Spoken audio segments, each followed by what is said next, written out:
Dès le début de la Troisième République, ses fondateurs travaillent à la protéger et à la faire durer.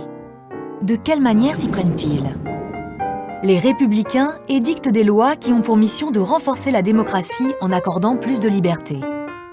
Alors que la société se transforme, que la vie s'accélère et que les progrès techniques se développent, de 1881 à 1884, des lois successives vont garantir des libertés fondamentales.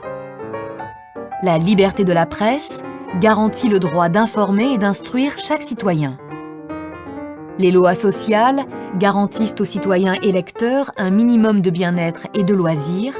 C'est le droit de créer des syndicats dans le domaine professionnel en 1884, puis dans le domaine privé de se réunir et de créer des associations en 1901. Enfin, en 1905, une loi consacre la séparation de l'Église et de l'État. Simultanément, il faut instruire les enfants, car ils sont les garants de la République et de la démocratie pour les années futures. Voilà pourquoi éduquer le peuple sur les thèmes de la démocratie et du suffrage universel, afin de le soustraire aux influences de l'Église, des dominants et des notables, et fonder ainsi la République sur des bases solides, est d'une importance capitale pour les républicains lorsqu'ils arrivent au pouvoir. Par les lois de Jules Ferry, l'instruction publique et primaire devient donc obligatoire, gratuite et laïque.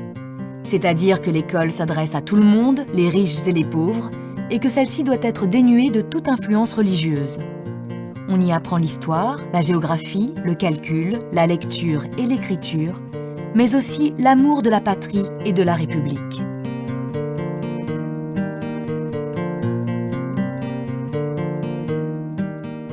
L'armée vient conforter cette éducation patriotique.